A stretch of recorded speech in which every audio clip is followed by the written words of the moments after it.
Salut! Eu sunt Edi și, după cum ți-ai dat seama, este primul vlog. N-am mai făcut, cred că în viața mea, un vlog. De fapt, să nu mint, am mai făcut unul când asamblam PC-ul ăsta, pe care l-ați văzut în cadrele trecute. Doar că canalul mai există, dar nu mai postez pe el. Era un canal de gaming, pentru că PC-ul a fost făcut pentru gaming, din câte v-ați dat seama. Practic putem spune că e primul vlog. Așa că m-am gândit să fac ceva special ca și fiind primul vlog. Vreau să fac un challenge de mâncat. Pentru că îmi place foarte mult să mănânc, adică cred că se vede și de pe mine că sunt destul de împlinit. Tot asta și m-am gândit, am fost toată viața gamer și încă sunt gamer, doar că nu mă mai joc așa de mult din cauza lipsei de timp. Dar îmi place tehnologia, îmi plac jocurile noi care apar, îmi place să mă joc foarte mult.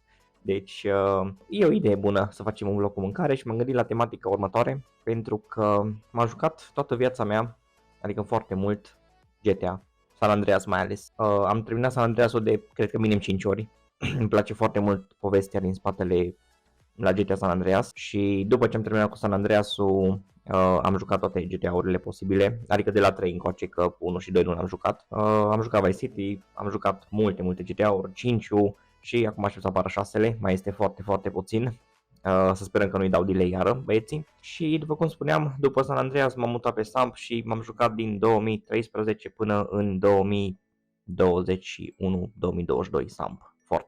Foarte mult Samp. Și în San Andreas tot timpul am fost curios la misiunea drive-thru a lui Big Smoke. Cât de mare a fost comanda lui. Vreau să fac challenge-ul ăsta. Vreau să mă duc la Mac, adică să veniți cu mine la Mac și să comandăm tot meniul pe care l-a comandat Big Smoke în misiune. Dar vă dați seama că diferă foarte mult de ce o comanda Big Smoke în misiune și de ce avem noi în meniul nostru de la Mac din România. Așa că o să intrăm pe ChatGPT și să-l întrebăm să ne facă un meniu bazat pe România, cam cum ar arăta comanda lui Big Smoke dacă ar fi să o cumperi de la Mac din România. Mi se pare o idee foarte genială.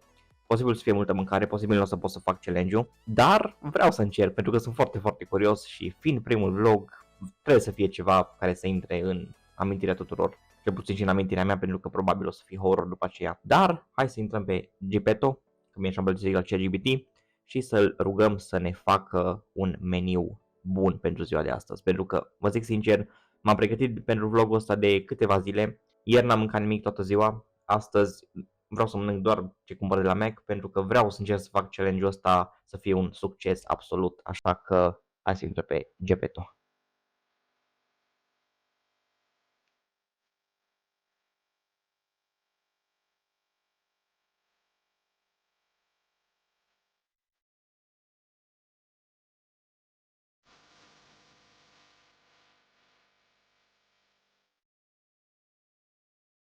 Ok, și cred că avem și un winner. Am umblat mai mult pe ChatGPT pentru că primele variante nu mi s-au părut foarte cool. Deci avem two number 9s pe care le-a recomandat Big Smoke, care mi-a recomandat GPT-ul că o să fie două meniuri fresh deluxe. Avem un number 9 large, care o să fie un meniu big tasty mare cu cartofi, sosuri, brânză și suc mare din nou. După aceea avem number 6 with extra deep. Aici o să luăm chicken McNuggets, 9 bucăți și două sosuri extra, probabil sosuri de usturoi bănuiesc. Și după aceea avem un number 7 care în joc era un warp cu ceva carne de pui înăuntru, dar din păcate pe meniul actual din Mac nu mai există acel warp, parcă mai de mult era, dar acum nu mai există și va trebui să improvizăm puțin. Aici o să luăm un meniu McChicken, burger de pui, cartofi și băutură, după care o să luăm two number 45, one with cheese, o să fie un hamburger simplu și un cheeseburger și pe lângă toată comanda asta o să mai adăugăm o băutură mare care vă dați seama că o să fie cola, ca să fie foarte autentic. Așa că hai să nu mai stăm pe vorbe, o să-mi termin cafeaua chiar acum, care este aici, după care o să ne pregătim și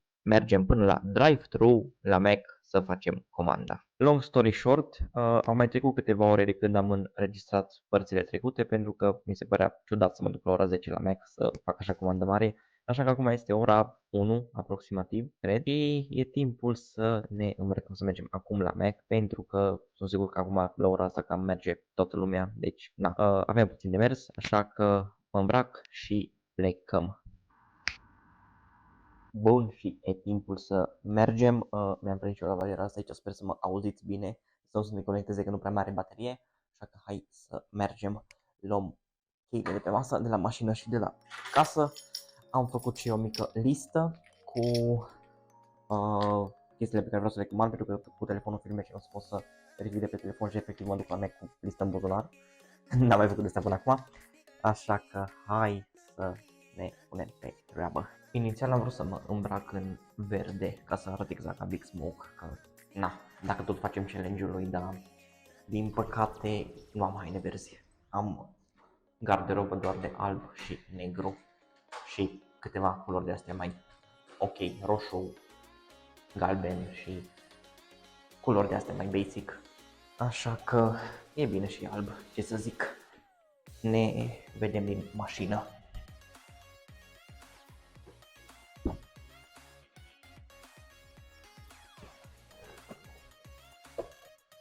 Ok. Bă, destul de friguț afară, n-am să vă mint. Destul de frig afară, dar nu ne oprește să mergem să facem challenge-ul. Așa că probabil să mă fac timelapse de pe drum și o să... Opa, avem radio, fără radio, că nu vrem copyright. Probabil o să vă fac live, doamne, timelapse până acolo și înapoi. Așa că las 30 secunde să se învârtă uleiul prin motor și îi dăm bice.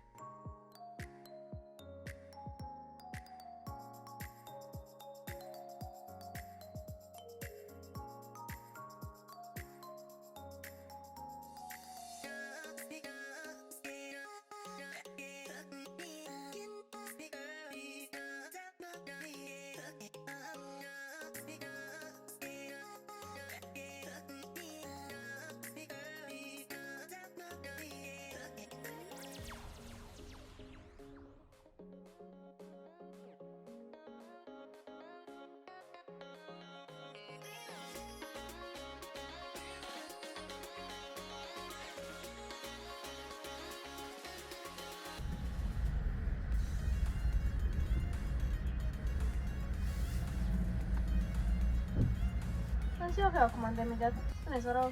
I'll have 2 number 9s, a number 9 large, a number 6 with extra dip, a number 7, 2 number 45s, one with cheese, and a large soap. Bun, deci tocmai ce am terminat de comandat, a venit și mâncarea, am plătit 200, aproape 200 de lei, 194,50 de lei, se vede chiar aici, cred, dacă ar fi focusa.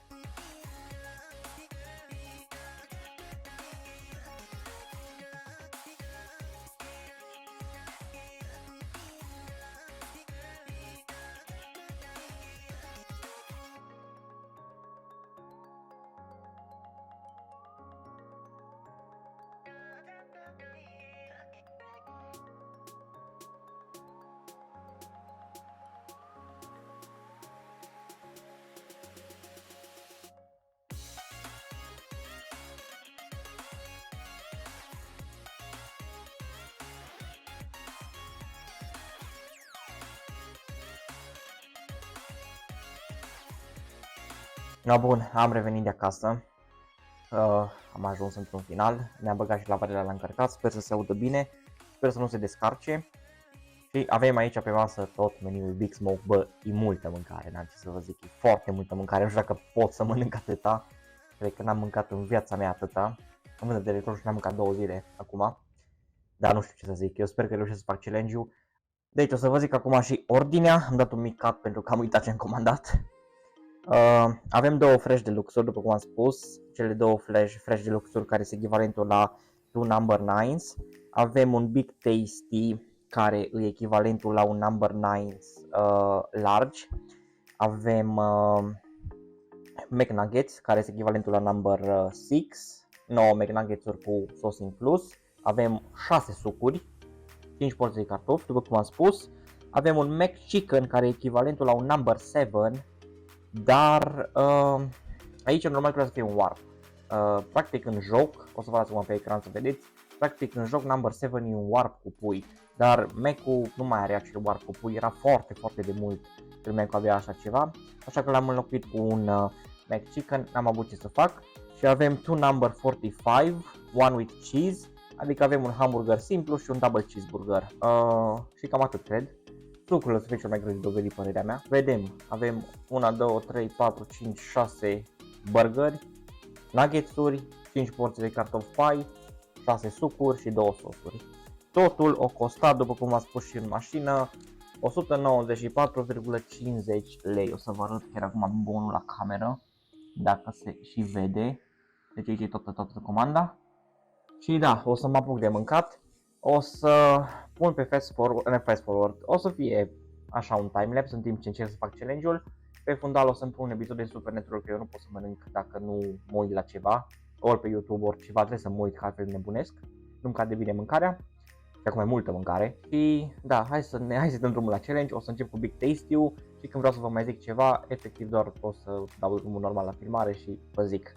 Așa că dacă mâncați, poftă bună și vouă, vreau să fac o poză de thumbnail și îi dăm drumul la treabă.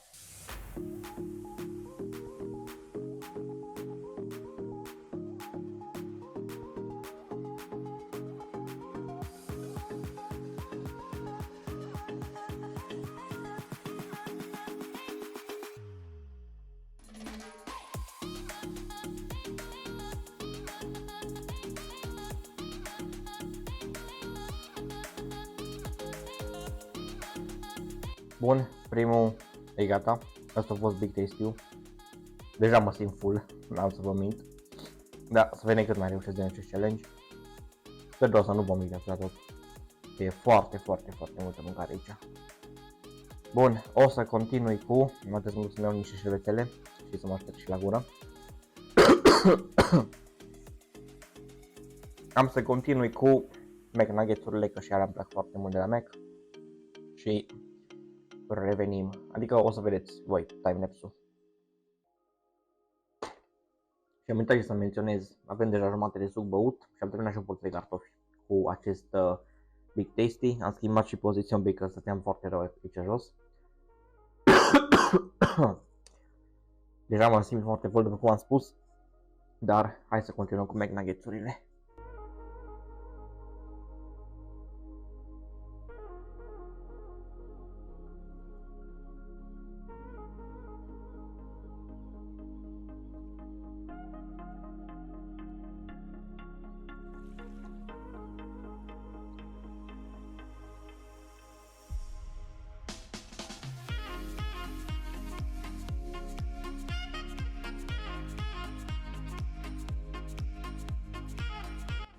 Bun, gata și cu Mac Chicken Nuggets-urile și încă o porție de cartofi și sosurile. După cum am spus, sucul ăsta e cel mai greu de dovedit. Nu știu dacă o să pot, că sunt foarte multe sucuri. De bine are să termin un pahar. Deci am vine să vomit, vă zic sincer.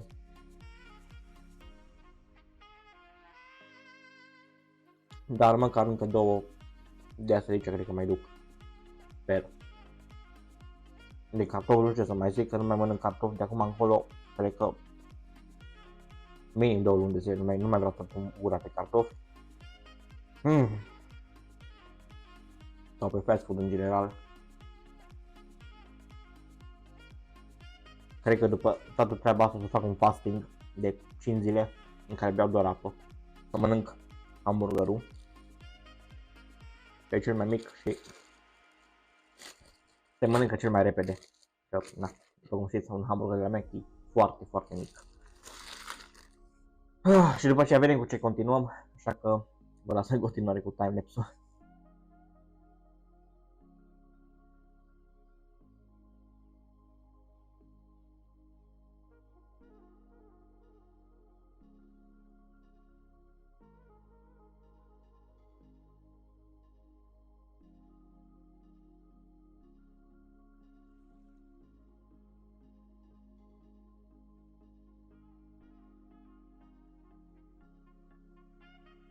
Am terminat cumva și hamburgerul.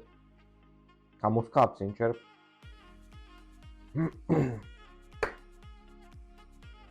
Cred că o să continui cu unul din preferatele mele cel mai mult de la Mac.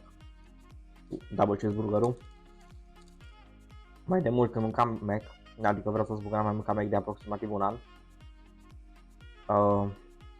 Nu prea mai mănânc la Mac în general, nu prea mai mănânc fast food în general, mai mănânc câte o shawarma așa ocazional, dar în rest cam atât. În rest să fac mâncare gătită acasă. Dar când mâncam Mac foarte mult,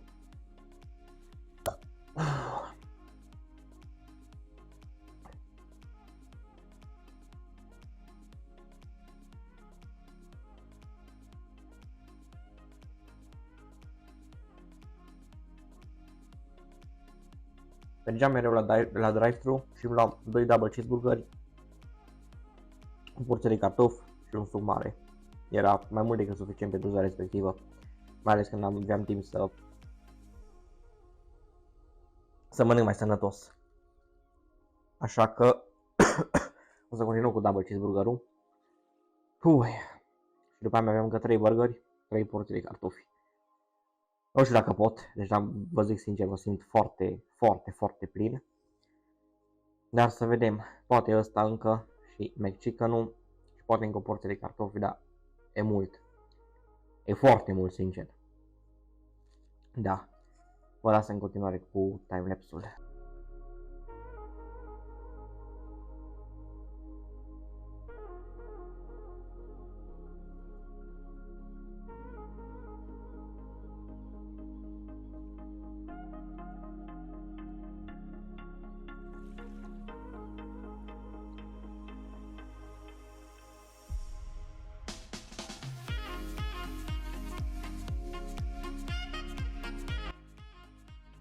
Bă, nu mai pot.